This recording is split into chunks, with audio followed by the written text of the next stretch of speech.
Did I tell you my PlayStation died? Yeah, man, that's sad, man. That's RP to some the PlayStation. that's some bullshit, man. I've been having to rely on playing on these emulators on my computer Did to you get by. did you check the power source?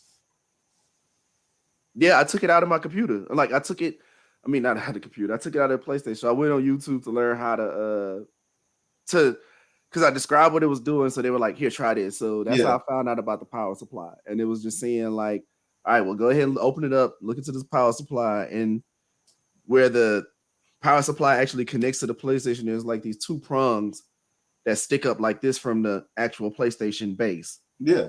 So it was saying like sometimes they don't touch the metal part where it needs to touch Mm-hmm. to get it power.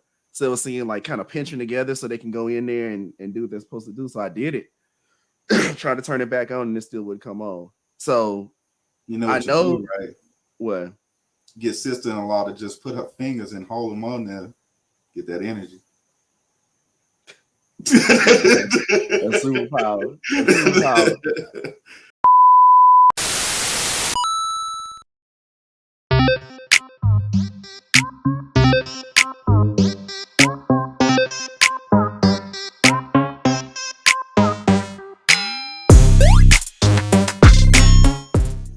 What's going on, everybody? This is your boy Tony Hadnot, aka the Nocturnist, and I am here with my bro, Ken Folk, and we are.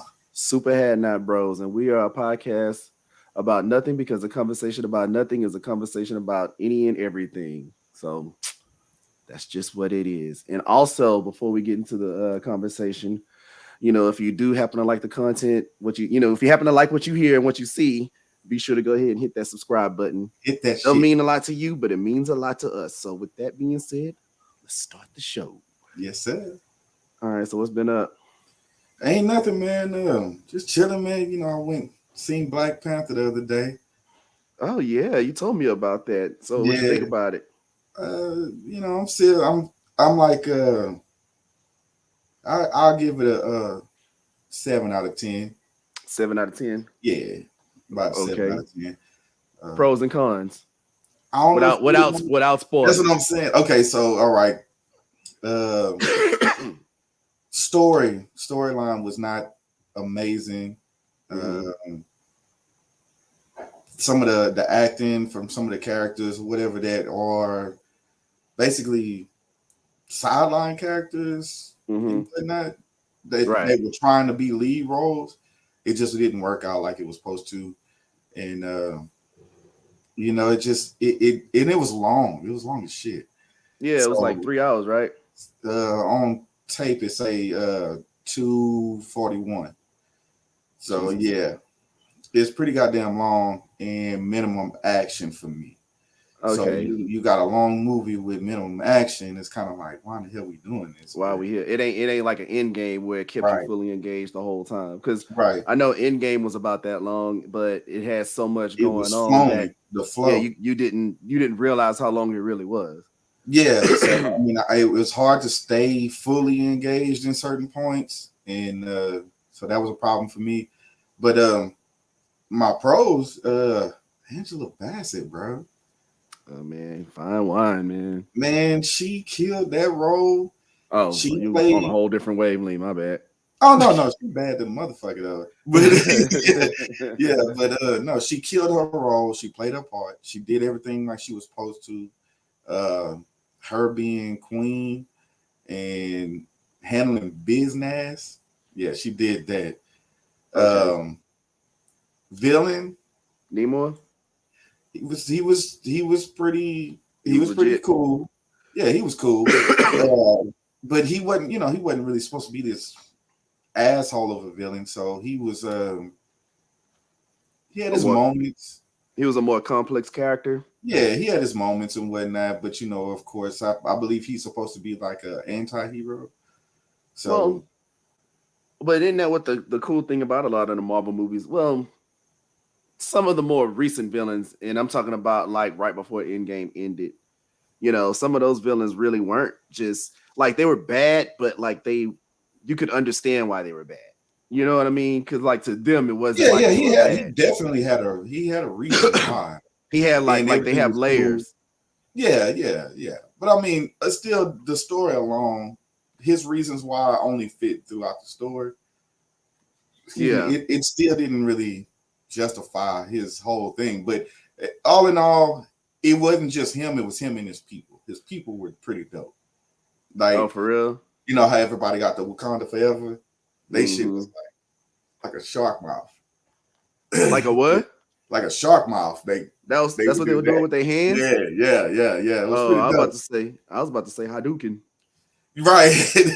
But it was pretty dope. That and just the way they fought, it was good to see something different. It was like, Wakanda, everybody got vibranium, so they strong, they can do all of this stuff. And then you have this other place that has vibranium as well and been doing this for a long time.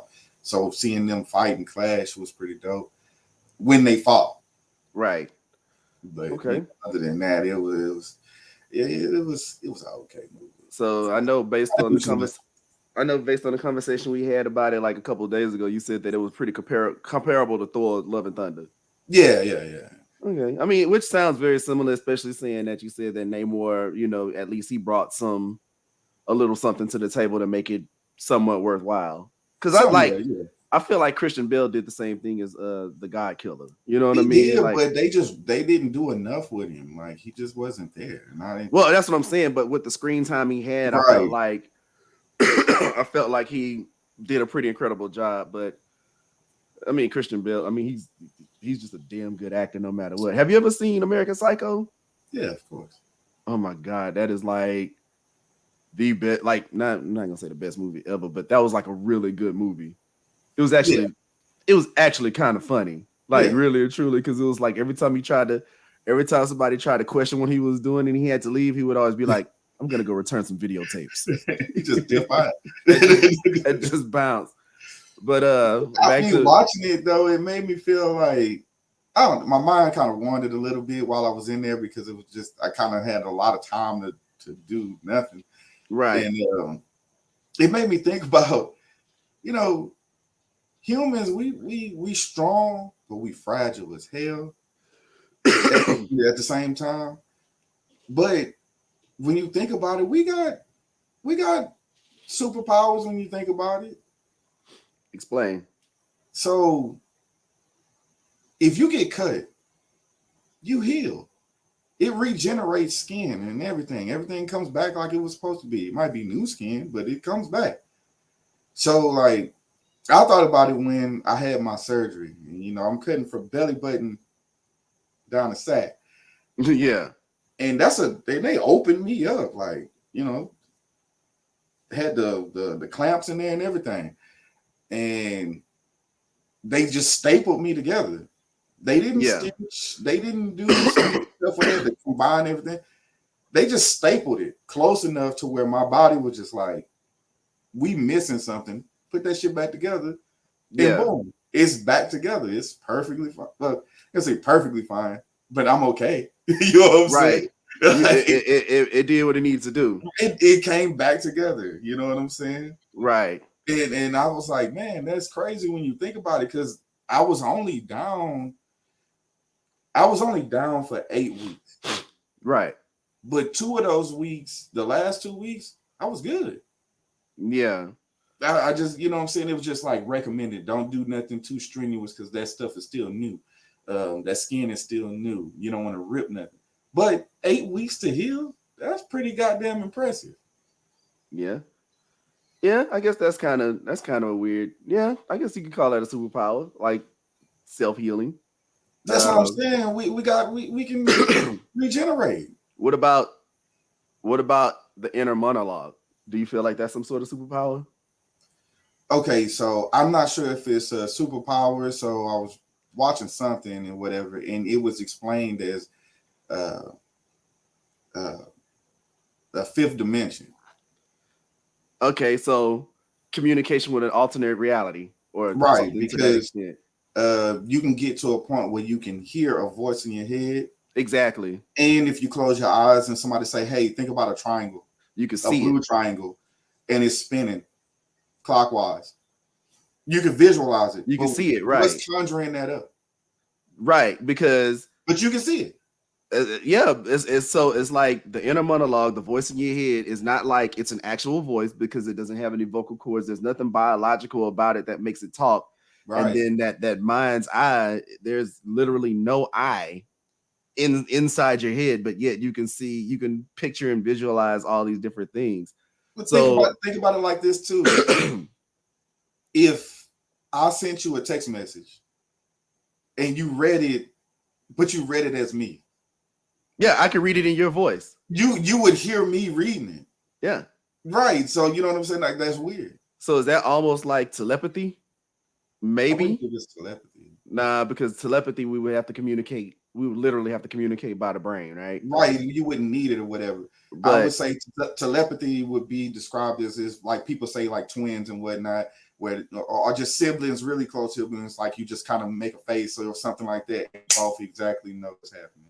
Like no, it's at the same happening. time. Yeah. Okay, I get that. Um, okay. So we got self-healing, that's a superpower. We Right. have the ability to be able to um interact within another dimension or alternate reality by using our mind's eye and our inner We monologue. um What we about dreaming? conduct Would that electricity. well, yeah, it's in our heart. Our heartbeat is an electrical, it's electric. We conduct electricity. Like Yeah, that's dope as shit. that You know is. what I'm saying? So we have all of these things, but when we see it in the comic book, it's like enhanced. It's So it exaggerated. looks yeah, it looks way doper. But So do it you just think made me that think. I was like, man, we all got superpowers. so do you think that's what the idea of, and this is going back in ages, right? Like the idea of maybe Right. superheroes, or before that it was like gods. Remember, because even like the old Romans, in a sense, the gods and I don't know if it's the Romans, maybe it's the Greeks, I don't know, wherever Olympus is. Right. Excuse me. Those Greek gods and all that were basically like superheroes by the way that they told the stories and the adventures that they had and so on and so forth. So I'm wondering maybe if those ideas came from somebody who was just like, you know what, my body can do this, but what if I told a story and he could do this, like on a just like to the 10th degree, you know? It Like you ever could think that's where be. that shit come from? It could be, man. But you can look it up online. Like there was a guy in India, and he can take a hot plate and just hold it without plugging it into anything, and he just grabs a cord and he transfers the electricity and will heat that motherfucker up, and you can cook on it. Okay, so maybe that But they goes have to, people who have is to the extreme. I wonder if that goes into that conversation about like the brain, right? You know how people always say we only Right, use like 10% of our brain or whatever. right. Like I wonder if there is a way to unlock that and maybe utilize it to like a higher level. And honestly, I kind of think about that a little bit because Like sometimes I taking think, shrooms and then all of a sudden your brain open up. I mean, it enhances. Like if you smoke a joint, you smoke like some really good weed, right? Right. You know, 9 times out of 10, your inner monologue is gonna start talking about some crazy shit, right? Or they Right. be talking about some, it talk about some shit. Like if I was to sit here and have a conversation with somebody, say if I was on that level and they weren't, right, and I'm Right. having that conversation, they'd be like, nah, you tripping. But if I was talking to somebody on that level, we was on that same level because we was doing the same Bro. thing. They be Like it on there, would they be make like, man, you make so much sense, it bro. make total sense. Yeah. So I wonder if, and I feel like that shit really does unlock your mind because like I don't know if it's just me or if it's you start having those thoughts, right? And these, Yeah. I guess these self realizations, whatever you want to call it, Right. like you never forget it, right? Right. Like you like, all right, my brain then went here and started thinking about all this crazy shit that makes a lot of sense. And Yeah. now it's just stuck with me. So like now I'm looking at things through a different, like it really helps you like really look at the world in a different way. It just brings your focus all the way in. Yeah. Well, I think that's because if I'm not mistaken, they talk about like, so we all have like three brains, right? So okay, I don't know let what me you mean. explain. So you have a subconscious brain, Okay. Got you you. have a conscious brain, and then you have what's called the lizard brain. That's what a lot of people call it. So the lizard brain is basically Our your primal. primal instinct, Yeah. right? It's because really and truly to survive, all we have to do is reproduce, eat, piss, sleep, and shit. Right? That's our main function for survival.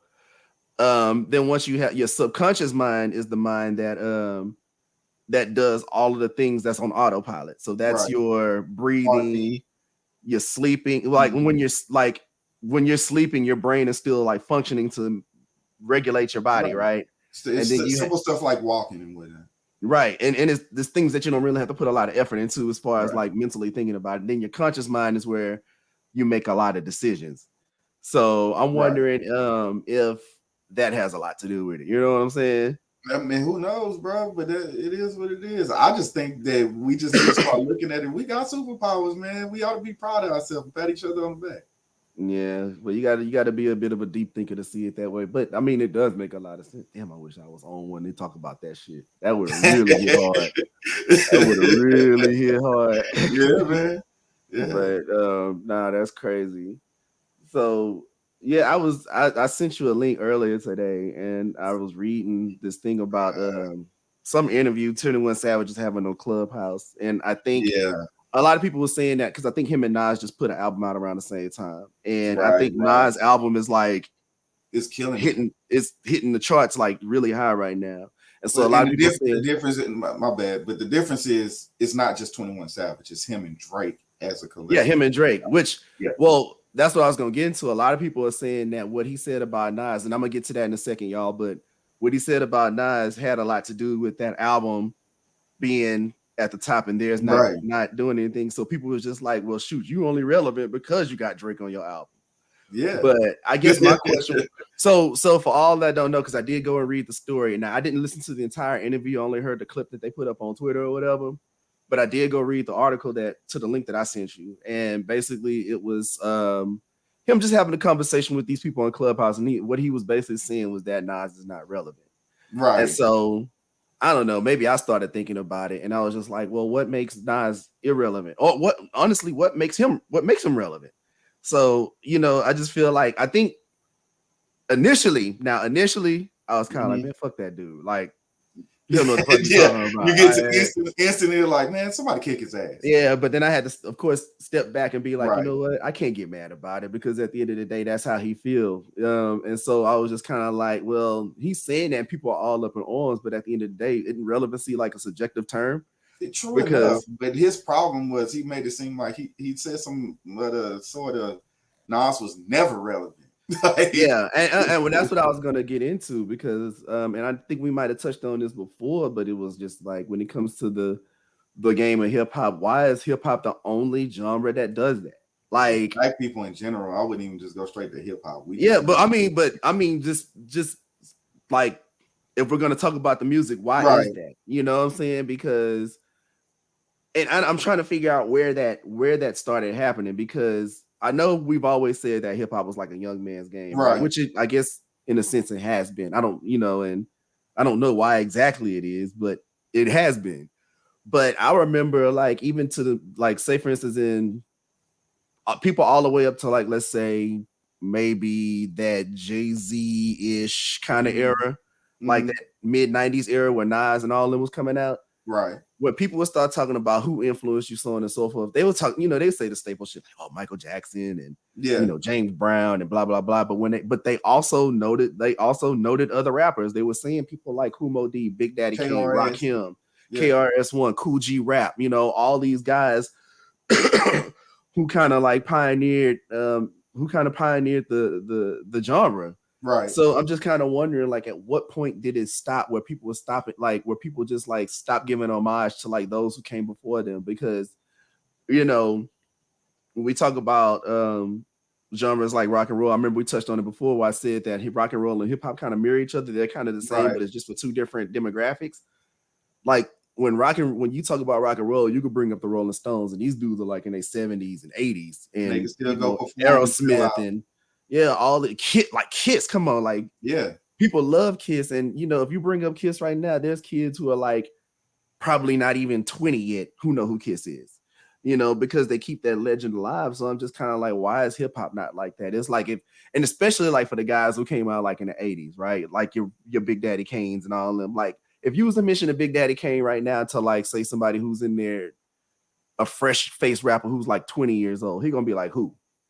You know what I mean? I'm not saying he gonna be like, fuck that nigga. He just gonna be like, who? Who is there? Yeah. Yeah. So it's just like. So I think it's more of a when the what they were calling gangster rap and shit came out, it kind of changed how everything sound, and then the guys from the 80s and whatnot didn't really care for it, and they felt like, you know, the new guys were young. It was like, oh, y'all hating, so fuck y'all old niggas. And then that just turned into a whole thing. And then they got way like pushed out to the side and got lost in the sauce. That could be. And then it happened again. Soulja Boy and them. It could be a thing because I know at one point in time, like let's say when NWA came out, you know, they were from the West Coast. And of course, at the time, hip hop was predominantly over on the East Coast in New York. Yeah. So, you know, when they were hearing that West Coast stuff, and not all New Yorkers was probably like, man, fuck them niggas, but some of them was probably like, man, fuck them niggas. What the fuck is this? These niggas got Jerry curls and all this other shit, you know? What kind of car is that? Right. So I can kind of see that. But then I remember watching, was it a Willie D interview? Was it on Sway? This is a long time ago. I saw a Willie D or a Scarface or somebody. I don't know, Ghetto Boys. One of the Ghetto Boys was having an interview with somebody. And they were talking about like when they first came out and they went to go do a show up in New York because they were from Texas. New Yorkers was just kind of like, nah, this some bullshit. They wasn't feeling it. Right. Until my Mind Playing Tricks on Me came out, and then it kind of took the world by storm. So yeah, I mean, that could be a good theory, but I do agree as far as like the YouTube era, because, you know, Soulja Boy was like the first rapper to like get big off of YouTube. Right. Like, I'm wondering if that had a lot to do with it. But the thing that bugs me the most about that those type of comments about like these guys being irrelevant, which and again, this is subjective. I just don't see how Nas is irrelevant, because here's the thing: if he's irrelevant, then why is his album doing like this right now? You know what I'm saying? Because he rap for real. Well, I mean, it's not just that. It's just the fact of the matter is people are still appreciating his music. So, and 21 Savage did say something to the extent of, well, he has a core fan base. That's fine and true, but at the end of the day, his numbers are still going up. So, you can't really just pin the term irrelevant on somebody who's just put out an album and it's already shooting to the top of the charts. I'm pretty I sure haven't got a chance to listen to Hammer had a core fan base right now. If he dropped the album, it'd go somewhere. Yeah, that would be anybody, you know. But I mean, and we talked about that before on one of the early episodes where you know, people, they don't go away. Like, they may go away to some people, but they don't go away to everybody, because they all still have a core fan base that keeps them alive. But then we still got a lot of like the artists from the 90s. They not rapping no more. They're getting all their masters back. They're getting businesses and doing new ventures. They acting. They doing all kind of other stuff now. So they don't have to be just straight up rapping and stuff like that. And a lot of them, really and truly, I think that was kind of like that's the trajectory. Can't get that word out right. The trajectory that they all had initially. Like, well, I don't know if it was initially, but I know some of them were like, nah, this rap shit ain't gonna be it. Because at the end of the day, when people really think about it, at least back then, I ain't gonna say now, because now people are independent, so they're making their own, like, everything that they make, they're making their own money, so they can make a lot more money doing it independent. But when you're with the label, shit, them rappers, it looked nice, but they wasn't getting money. They wasn't getting that money. The only way they were getting money was off of touring and merchandise. So what they have to do, the smarter guys would take the money and invest it in things that was going to help them make more money. So yeah, they would go out and create more businesses, or, you know, or smart ones would keep their masters in publishing and things of that nature, to where they can always get paid for their writing credits and and all that good stuff. So yeah, I think a lot of people would be saying that these guys are irrelevant because they may not necessarily make the music, but at the end of the day, they, like, if you think about it, and we touched on this on one episode where we said that these guys are trendsetters. Hip hop is the trendsetting. It is pop culture. Like, I don't care what level of what genre, what industry, whatever. Hip hop touches literally everything. So you got to think about the guys who are hot at that time, especially during the late 80s up into the 90s when it became like super commercialized. Like when you watched it become commercialized, Right. like it's those guys that made it possible. So like at the end of the day, I feel like they still hold some sort of relevancy because they are the culture and they use Right. the culture to be able to go into all these different business ventures to do all these things. Like let's talk about Beats by Dre. Beats by Dre, like True. he But went into I'm technology with off of a hip hop career. and that's dope as hell. But right now I'm kind of like really digging what LL is doing with Rock the Bells. Yeah, yeah. I mean, we talked about So that. Yeah, like when we talked about it before, it's like he's giving them all a stake in the business to where they're gonna get money regardless, and giving it back to the ones who didn't get a chance to see the big checks and all of that good stuff yeah. because they didn't know where this still was gonna go, you know. They were So just they out just there making kind the of music. yeah, they were just making music, but they didn't get a chance to see all of this stuff and invest and do all this other shit. Right. So he's giving back to them to where they can live comfortable and do things that everybody else is doing. So I think It's that's pretty dope. it's hip hop's pension plan. I Right. got you. Yeah, Right. no, that is dope because you got guys like Grandmaster Caz, Grandmaster Flash, Mellow Mel, like all these guys. Hell, even the guys in the 90s, they already hitting they starting to hit their 50s. So like these Right. guys are getting older, and even some of them just ain't getting all that money, so on and so Right. forth. So nah, I think that is a pretty dope idea what LL is doing, man, because that kind of goes into the conversation about the black community and finding wealth. That's like LL like creating wealth for the industry, for the Right. genre, and for the people who pioneered it.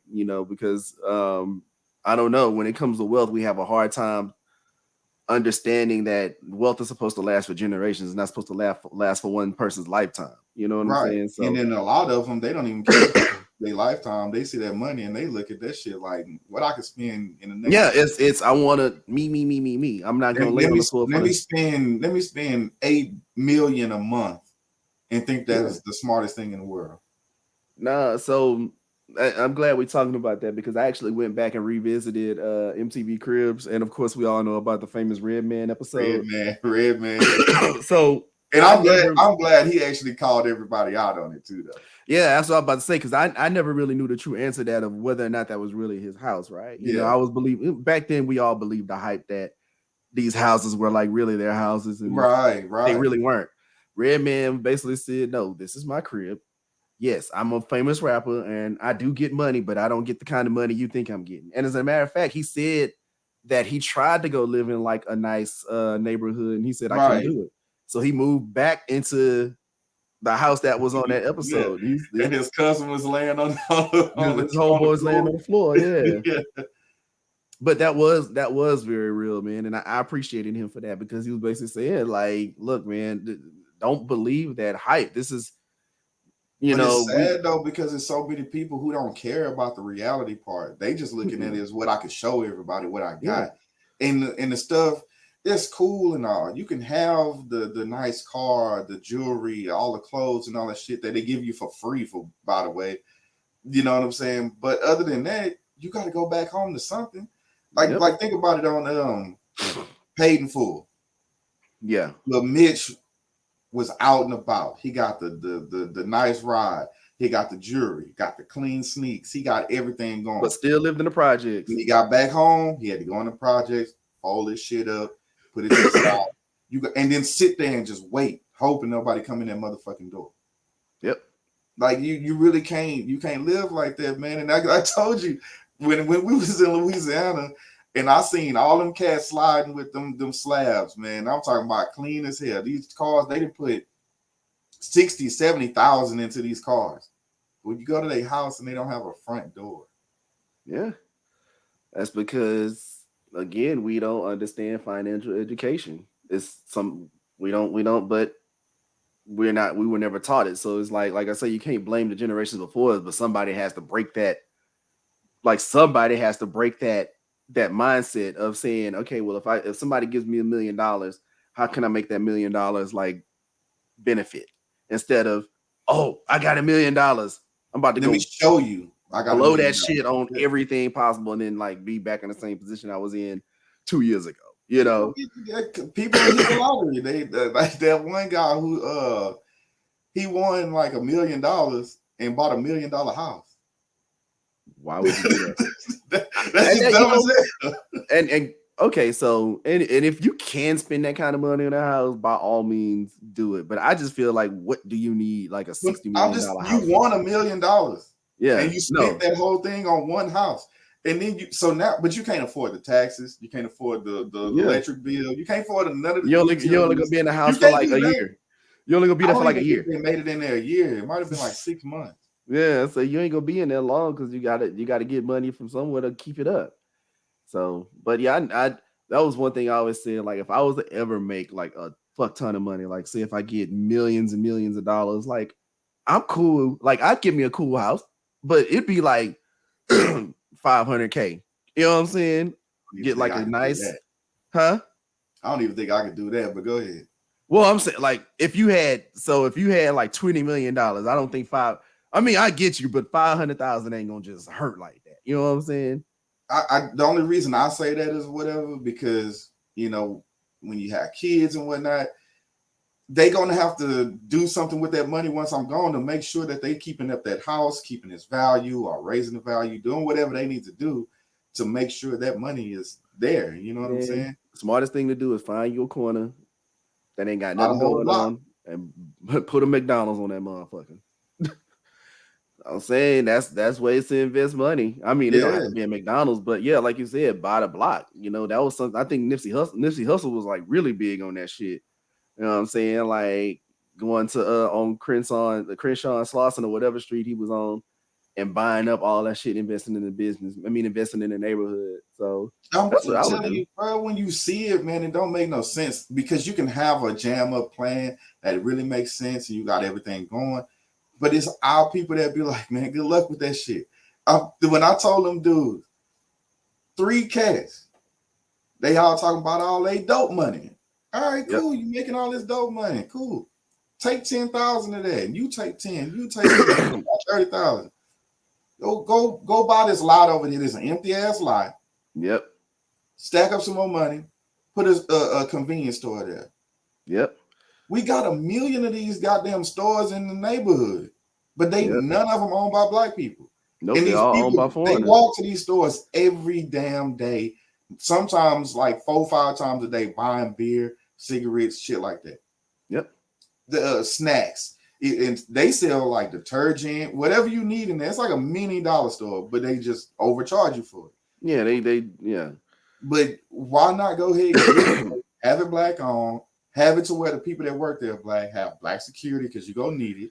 And you go Yep. just, you know what I'm saying? There's people in the neighborhood, so they'll take care of it. Somebody Yep. need to go to work, they ain't gotta have no car if they don't have one. They can walk to work, do whatever Yep. they need to do. And they was like, man, that sounds dope. Good luck finding somebody to help you with that. Yeah. I was like, Jesus. I hate that mentality. That makes me think about that song. You ever listen to Sci the Prince? I've heard a few things, but I Oh, couldn't tell you nothing right off. Dome. okay. He got this one song. It goes so hard because it was like really like teaching the game for like people who want to be in the dope game or whatever. But it's called Get Your Money. Yeah. So what he's saying basically is like, look, first and foremost, try not to do that shit at all. Right. But But if if you you doing it, but turn if it you into gotta clean do it, money. as they say, if you gotta do it, be smart about it because he said that shit ain't designed to last forever. So he was basically saying like, get your money and get out the Yeah. game. So you can either if you stay in there too long, it's gonna be only two places, right? Dead or in jail. Right. He said, but there is a third option. He said, stack your bread and then take that shit and put it somewhere else so you ain't got to worry about none of that shit. That's basically what he was saying. He was like, look, I've been there, I did this shit. Like I had mentors, OG Right. mentors telling me, like, look, you don't want to stay in this shit. Like, get the fuck out. Get the fuck out when you can. Yeah. So yeah, that make a lot of sense. So I Yeah, don't know. man. That's pretty dope. Mm. So anyway, what else is going on? Man, I saw something crazy today, man, and it's What? talking about these young rappers, bro. So some dude in, I think it was North Carolina, rapper. He's not no big time, but he's a rapper. He made some waves out in the state. Nah, man, I don't know this dude's name or nothing. But he got shot in the head, right? Damn. Shot right here between the goddamn eyes. Yeah. Somehow he made it. He was fine. The bullet was stuck right here. Ooh. What's that the first thing this nigga did? What? He didn't go to the hospital. He didn't call 911. This nigga got on Instagram Live. Blood coming down his face, all in his mouth. Let me guess. So he can say, "Oh, I got shot. Let me get my street cred up." Yeah, this nigga said, "Ain't nothing stopping me. I shot back at them. Y'all got to do better than that." Talking all of this shit. Bro, God gave you a whole nother chance. A second chance. A whole nother chance. For one, for me, somebody coming after me and they pop me, especially right here, I'm not getting on Instagram and letting them know they didn't get me. Right. I want them to think I'm dead. Right. You know what I'm saying? Because anything, even if I wanted to do some gutter shit and retaliate, they ain't gonna know what hit them. I'm a ghost. You know what I'm saying? Yeah. But for what I don't understand why the first thing you do is grab your phone and Instagram. And the bad thing is, while he was talking shit, towards the end of it, he was like, "I ain't gonna lie, this shit hurt like a motherfucker." Like, nigga, go to the hospital. Why go to the hospital? Like, go get that fucking shit unlodged from your goddamn skull. Yeah, bro. I don't. Yeah, those are things I don't understand why the first thing people want to do is grab their phone and start recording when some shit like this happen. For one, it's a lot of evidence you're putting on yourself. You're doing all kind of dumb shit to yourself. That's like the counting money and all that other shit too, man. But I mean, if God said, okay, "Look, you out here, you want to do your rap career, I'm gonna try to make sure that you okay. Let me give you a second chance." And you just like, fuck that second chance. Yeah. Let me go back out here so I can get killed again.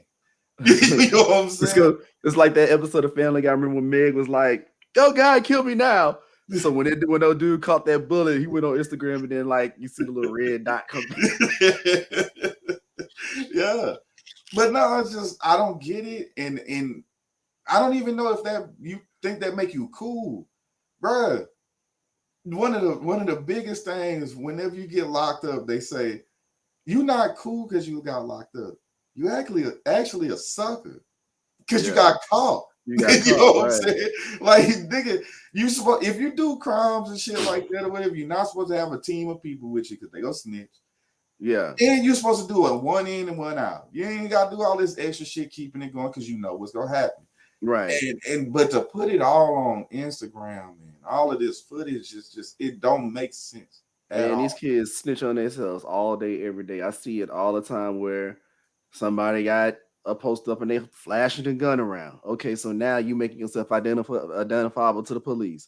Yeah. Or you got stacks of money. Okay, so now you're making yourself a target so somebody can rob your ass. Like why are you doing all this dumb shit? But not even that. Like people just put all kind of stupid shit on Instagram. Like yeah, I don't be understanding. I saw a little girl.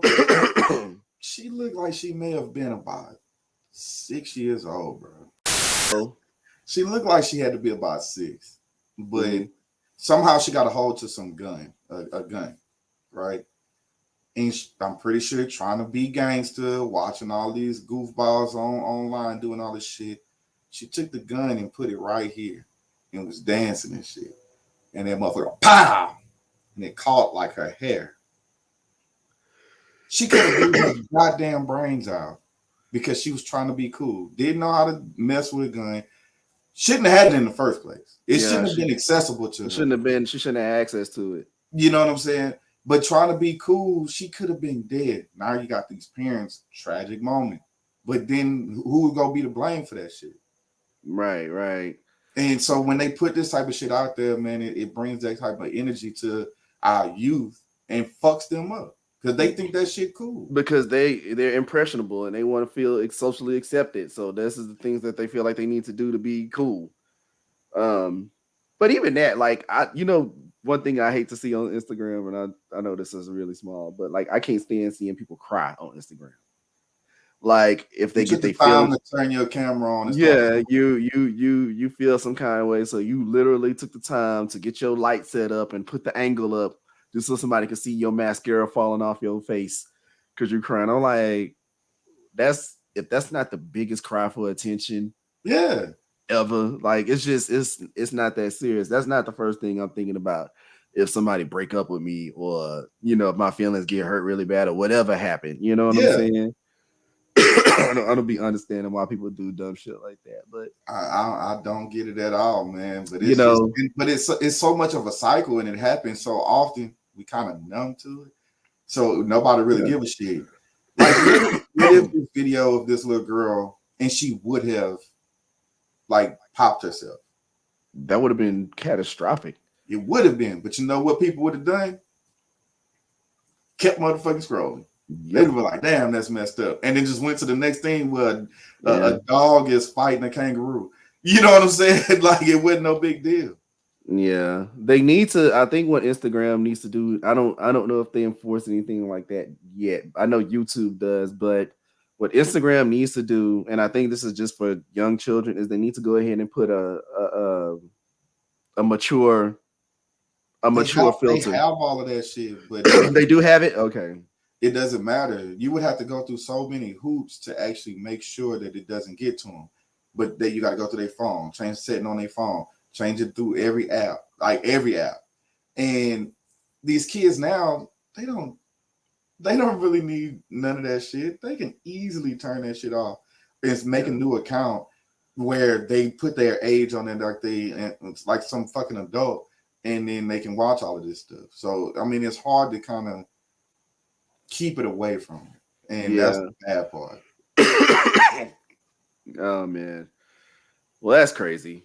Yeah, Did I tell you my PlayStation died? yeah, man, that's sad, man. That's RP to some the PlayStation. that's some bullshit, man. I've been having to rely on playing on these emulators on my computer Did to you get by. did you check the power source?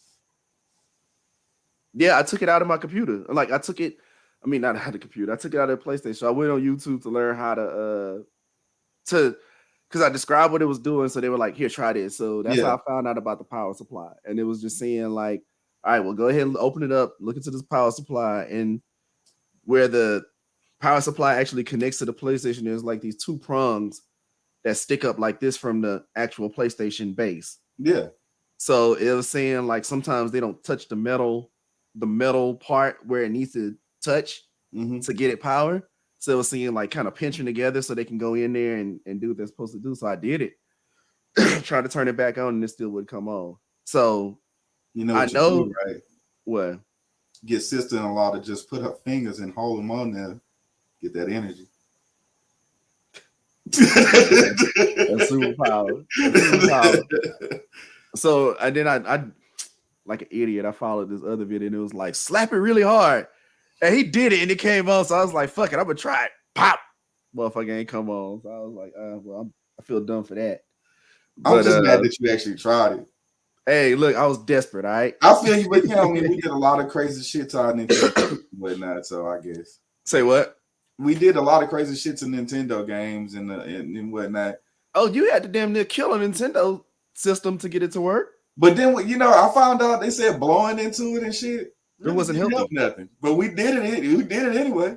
It wasn't healthy for it at all. You was spitting all in it and all this other stuff, fucking up the damn circuitry and all that. And right. I don't think you were supposed to do any of that. I think I saw a video on how to actually properly fix it, but I can't remember what it was. That's that bitch out is what you're supposed to do. But now I sit back and think about it when it comes to these video game consoles. Nintendo was the only game system where you actually had to do all that to get it to work. If you really think about it, because we had Sega Genesis, we never had those problems with Sega. Right. We never had those problems. Like, I mean, when you did run into problems like that with some of the newer consoles, like the first PlayStation and everything on back, it was because you had it for so long that it was just like, nah, you know what? I give up. I think it was because the way it was designed, you had to put the cartridge inside and then press it down. You didn't have to do that with the rest of them. You put it in from the top and it's automatically in there. So you don't worry about that shit. It was definitely an engineering flaw somewhere along the line because it's like everybody, it's that whole hive mind thing. Everybody knows Nintendo tricks, Oh just to get yeah, it to yeah, we work. all got it. Yeah. So yeah, I think that's the only console that you had to like fucking beat to death just to play a game that only lasted like 30 minutes. Yeah. you know, If you can get it in 30 minutes, some of them games was hard as hell. actually, a lot of those games were really hard. Like, but it's so funny. I remember a long time ago, our youngest brother. This is way past Nintendo Day, but I had an emulator at the time, and I had the Nintendo emulator, and Yeah. so I had him play the first Super Mario Brothers, and when I watched Trash him that. play it, he could not play it, and I was like, dude, like I can get to level 8 in less than 5 minutes, Right. like so. We I didn't just know think that's nothing. It was like growing up, nobody really had to show us all the secrets and whatnot. We just kind of knew they were there. yeah. Well, you kind of knew that were there, but a lot of those games, even just as even just playing the game, those games are designed to be that way. Like newer games today don't have like that same concept. So like now, if you die in the game, it's like you just respawn, and Right. that's just that. You just keep playing. You respawn. There's no such thing as a game over now. Yeah. Remember back in the day, it was like, okay, you got 3 to 5 lives. If you You lose got them 3 shits, continues. yeah, if you lose them shits, That's a wrap. that's it. You got to start all over. All the way over. But When you see old boy come and punch her, he gut punch the chick on Double Dragon. That's a wrap. You start over. Right. So but they said that those games are designed like that to help you learn how to play the game. So it was like you had to learn it in increments. So for instance, let's just say like the first Mario Brothers. As soon as you go in there, you got that golden question mark. Okay, you need to jump up under that. Hey, I can get a mushroom off of that. Yeah. Then you see little Goomba walk by. If you touch him, you die. So you're like, okay, well, I know now not to touch him. So you jump on top of him. Okay, that kills him. So it's just like everything that hurt you before, you learn from that mistake, and then you keep going off of that. You know what I mean? Because they didn't give you instructions back then. There were no now walkthroughs, before you nothing. even start a game, you do a whole tutorial and You have tutorial modes. all of the shit that you need before you even start. Like I think Mike Tyson's Punch Out is the best example of that, because everything with that game was all about patterns. If you didn't have that pattern down, you got your ass. You had to learn the pattern. So it was like, okay, will he wink or do this or do that? Get the fuck out of the way, punch the shit out of him, move out the way this way, punch shit out of him. When you lift him like this, hit him in the stomach. It was just like all kind of crazy stuff. So these games now have straight up tutorial mode, but shit. Even with that pattern though, Mike Tyson, god damn it, I couldn't kill that fight. Fuck Mike, man. I mean, beat him for nothing. Fuck Mike Tyson, but not the real Mike Tyson, because I don't want you to hear this and then come knock the shit out of me. But I'm talking about your digital self in the Nintendo game. Nigga, Bruh, it was ridiculously hard. Because it was a one-time uppercut. Yeah, you couldn't get hit, man. You had to have a You could not get hit, and you had to be fast as hell. You had to be fast. To this day, I still have not beaten him. I never beat him either, and I never beat the first Mario ever. Me neither. You know what? Now that I'm sitting here thinking about it, well, I was gonna say no. Well, there's only a handful of Nintendo games I think I've ever beaten. Super Mario Brothers 2. Right.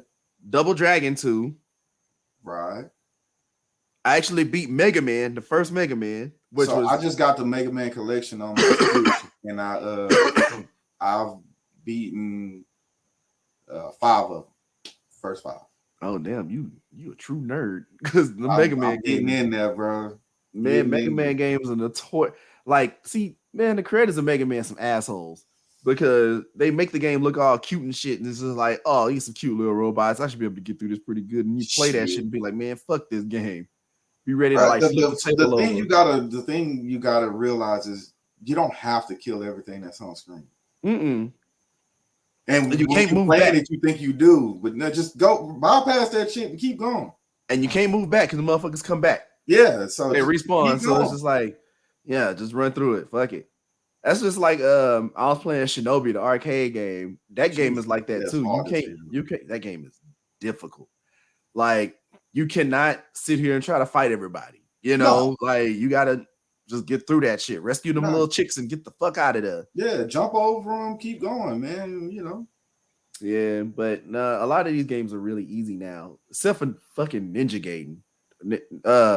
The newest 3D versions of it. I remember. I have bought the first Ninja Gaiden on PS3. Why?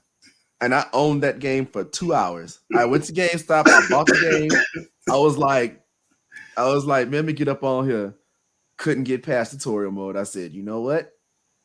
I'm done. And I took it back and I went and got some. I think I ended up buying like Street Fighter or something like that. So I downloaded the demo and I got past the tutorial, right? In regular. My goof ass was like, let me see what expert is like. These niggas pull out guns on your ass. Guns, bro. And they didn't care. You know, most games, they give you a small window of wait time. If you're fighting somebody, they're kind of waiting, hesitate. Oh, no, it was like 20 dudes on the screen. Oh, they jumping your ass. It didn't matter. Like, Ninja Gaiden is like a real life situation. Yeah. You know, like you remember how you play Final Fight and like if there were like 5 guys on the screen, if you was beating the shit out of one dude, the other dude wouldn't really fuck with you. Yeah. You know, until you knock the other dude down, then he might sneak a hit and hit you in the back of the head or something like that. I'm like, if that was real life, none of them niggas would be alive. They straight up like it. They was like, "You're not getting out of this game, bro. Yeah, you're not getting out of this." That's the closest thing to real life ever. The only game I've ever really played like that outside of Ninja Gaiden, maybe like Grand Theft Auto. Because in Grand Theft Auto, like if you go everything, man. If you drive through a gang territory, like they coming. You may not even know you in their hood until they just busting at you, or they pull up in the car next to you and start busting. You know what I'm saying? Yeah. Oh yeah. So like they'll come hit you in numbers, but you know, video games are not like real life. You can't don't go out here trying to walk the streets at night and trying to go save the girl. You know, just call the police. Yeah. just call the police to put APB out. They do it. Cause it ain't safe out there, man. But I'm just like, oh yeah, this ex-cop, he does this and he's on a vengeance to go against Mad Gear Gang and he's gonna go beat the shit now. Nah, stay up out of there. But know your name, bro. That's it. It's funny. I remember I bought the new Streets of Rage 4 and I was smoking a joint and I got like baked. Yeah. I was playing Streets of Rage 4 and I almost beat it. I was getting to the end, but then my little brain started talking to me. And I was thinking way beyond the game. I was like, this dude out here fighting. His life is dependent like on this shit. What if this nigga die? Dude, I had started thinking so deep about it that I freaked out and had to turn the game off. Because I was like, if this dude die, man, it's over. I feel bad for him. You can't save nobody if you die in the game, bro. You did it's okay, especially a game like Double Dragon. Yeah. You beat up all of these goofy ass goons. You beat the shit out of them. You get all the way to the end to save your woman, and you die at the end. That shit's trash. That shit's trash. That happened to me on Resident Evil 2. Okay. I had got to the very end to fight. It might not have been the very end, but I had to fight Mr. X. You know, the big dude that was walking around. I had to fight him, so I knew I was close to the end. I had got to a point where I had saved the game up, but I didn't have no herbs, no first aid spray. My little thing was yellow. And you know what I'm saying? You saved it at the worst time. I saved it at the worst time. I said, I'm not playing this game ever again because there was no way you was gonna beat it after that. There's no way I'm gonna beat it. So like, yeah, that was just like I never got to see the end of that game. Yeah. So yeah, man, it'd be trash when you get that far in the game only to fucking die. Bro, that's the worst shit when you save it at the worst possible time back then. Because now they got autosave, and normally right before you get to a big boss, you usually have like a vending machine. You can refill your health and buy all of this stuff. And you're good. But then, if your goof ass saved it like this, hey, you stuck with it, bro. Double Dragon 3 on Nintendo. Hardest game ever. That is the only way you can get through, have any kind of chance getting through that game is just straight up doing the spin kick. Game genie. That's If you had the game genie, you was good. And it still was getting on your nerves because you're getting your ass whipped the whole time. They just can't kill you. That game was hard as hell, man. Like, I don't know what the hell the people was thinking. Because like even when you would do the spinning kick, for some reason, the button control was difficult. It was trash. It wasn't the same as the one before, so it wasn't as fluent. Yeah, and then even with that, like when you would do it, remember the dude sometimes would duck. Yeah. So like if you missed him when you landed, that motherfucker had one waiting on your ass. Dude, You know your what I'm bitch saying? ass out of here. Fuck you doing that spin kick for? Get your Yeah. punk ass out of here. Yeah. So man, I remember that game. Like I think the furthest I ever got in that game, I think I might have gotten to the second stage. Like I'm talking about, like I beat the boss of that first level, Right. and I got to that second stage, and then I got my ass whooped. Yeah, like there was because just your no life didn't come back.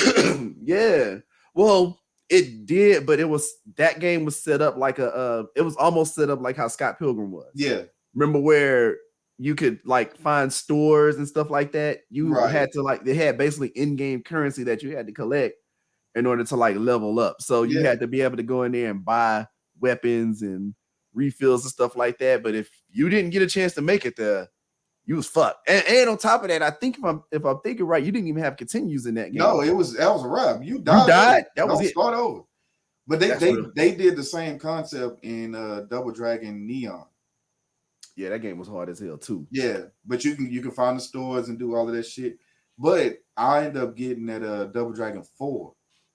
And I thought that was it was pretty cool because you can play as some of your villains and whatnot and go around. Oh, the 8-bit one.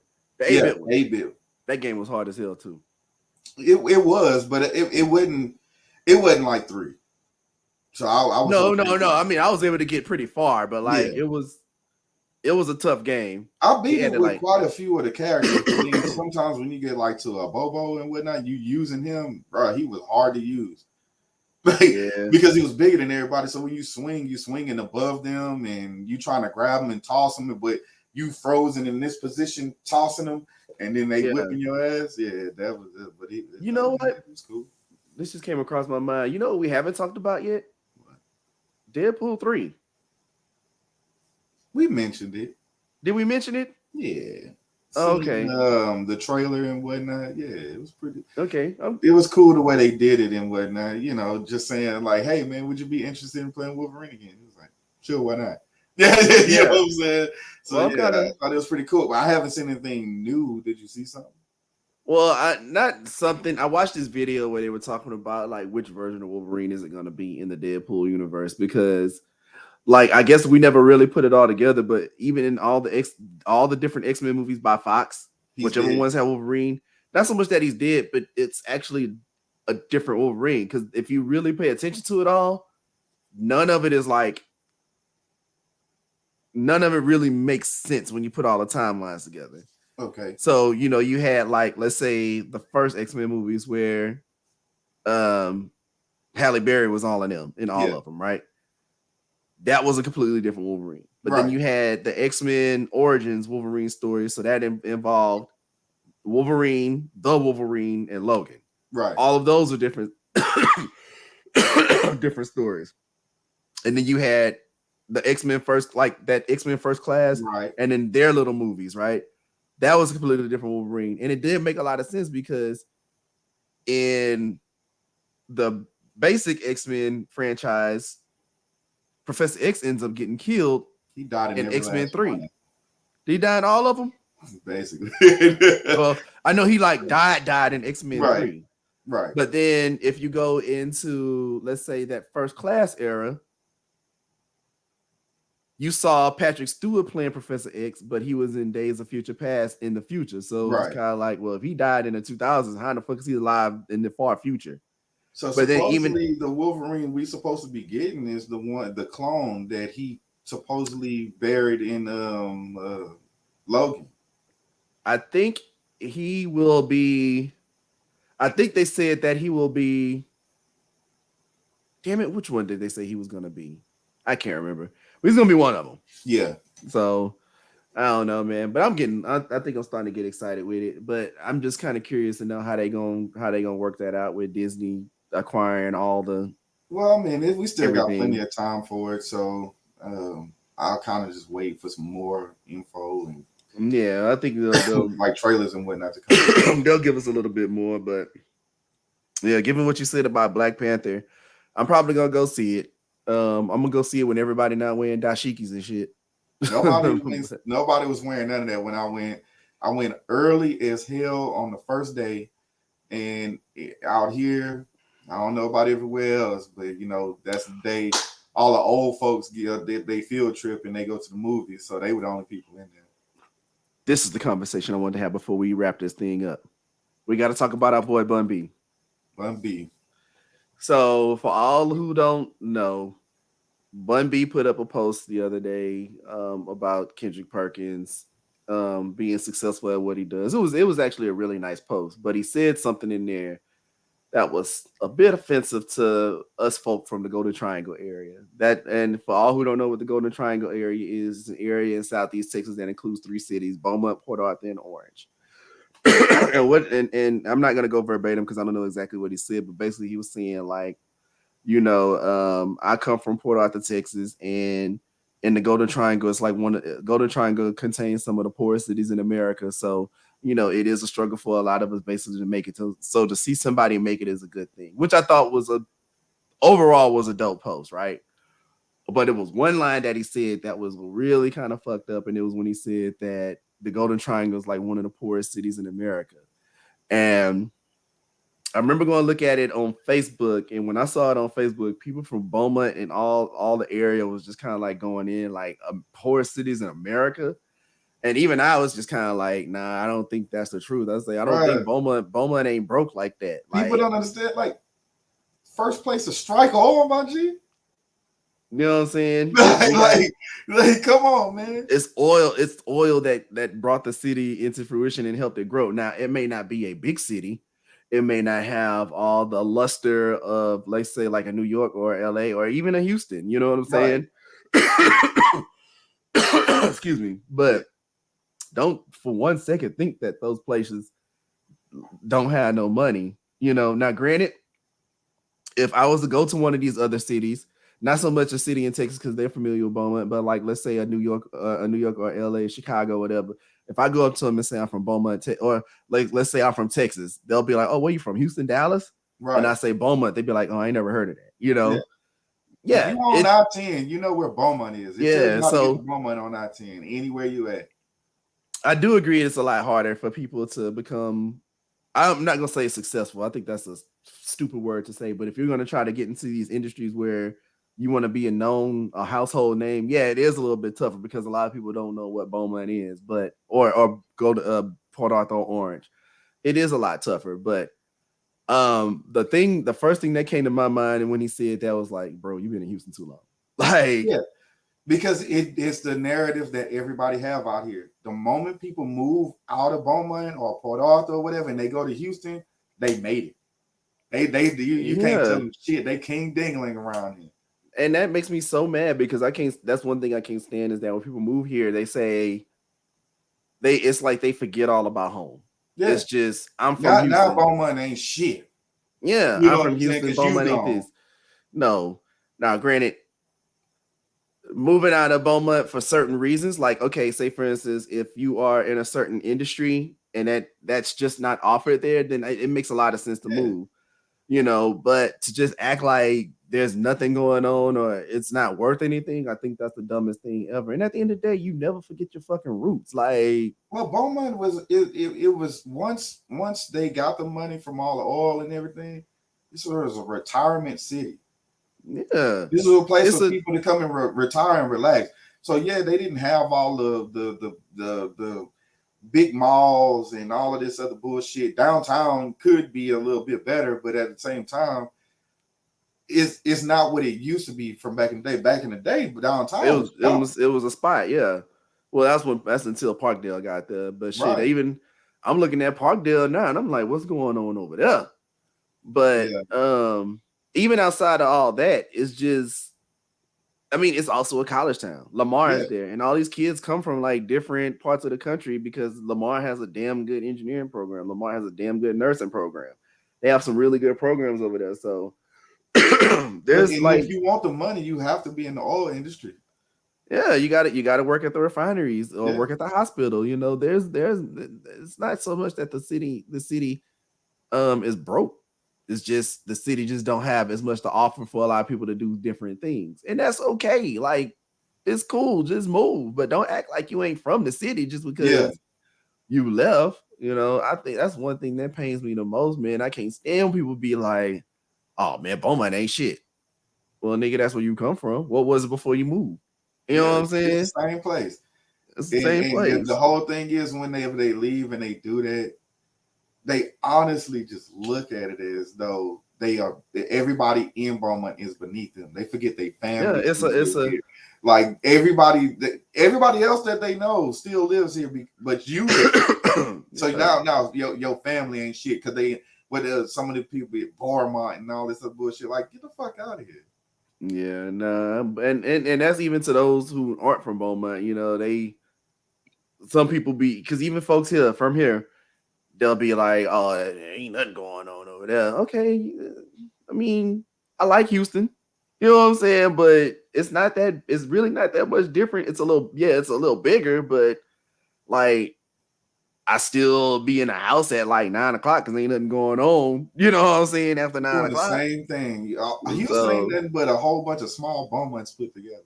yeah, say it's really no different. And now don't get me wrong, I love living here. It's cool, but like it's not that different. So Right. like just don't shit on the city just because it's not as big or because celebrities don't live there or because it don't have all the different restaurants and shopping malls and all that other stuff. Like it's still a cool spot.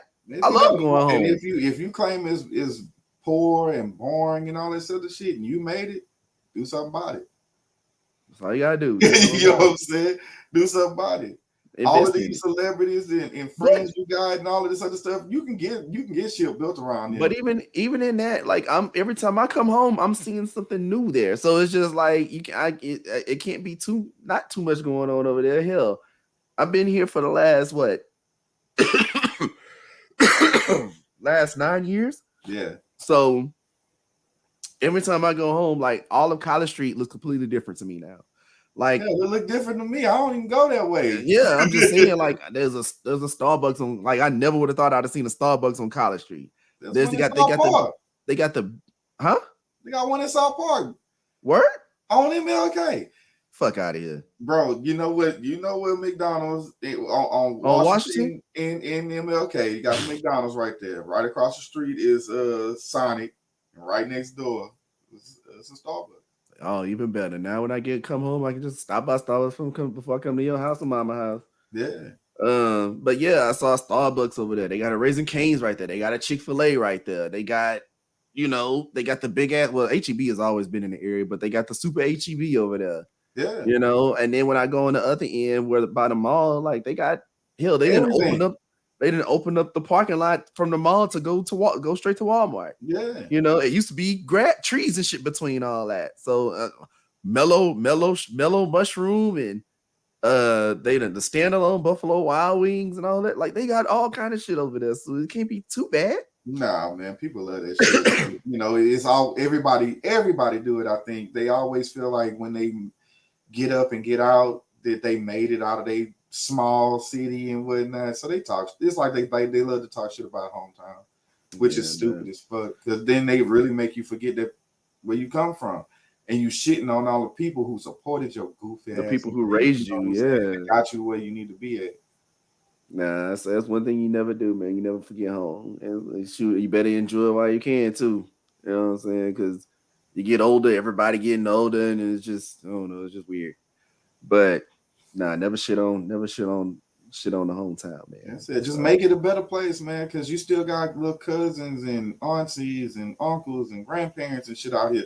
Make it a better place for them. Yep. Let's say it is. Got the But resources, even in that, it's not a bad. It's not a bad place. That's the whole thing. right? It's there's nothing bad about it. Like and if you can't find it in Beaumont, you probably could find it in Port Arthur or Yeah, Orange. Like you know what I'm saying. a So 15-minute drive. because if you go to Port Arthur, right there on 365, shit, they got all kind of shit over there. Hell Like they yeah. opening up all kind of shit over there. They got shit in Port Nature's and Grove's got all kind of shit over there. I haven't been to Orange in a while, so I'm not quite sure, but I'm pretty sure they got shit over there too. Yeah, I mean, So it'd be a lot better if they just put a casino right there and they wouldn't have to cross the border, yeah, well, cross the that's state line. you got to get with Texas on that. Texas ain't. Yeah, man, they tripping. They not a gambling state. They need to make it gambling, and they need to make it to where it's legal marijuana out in this joint. Well, if Beto would have got it, we probably would have, but Beto didn't win. So Yeah. Hot, Hot Wheels is back in there for another 4 years. Why everybody calling this cat Hot Wheels, man? That's kind of hilarious. It is kind of hilarious, but shit, I wouldn't feel so. I probably would feel bad about it if he wouldn't be such a dick. You know what I'm saying? This dude is like mini Trump. Oh yeah, I get it. I'm just saying Hot Wheels is kind of hilarious. Yeah.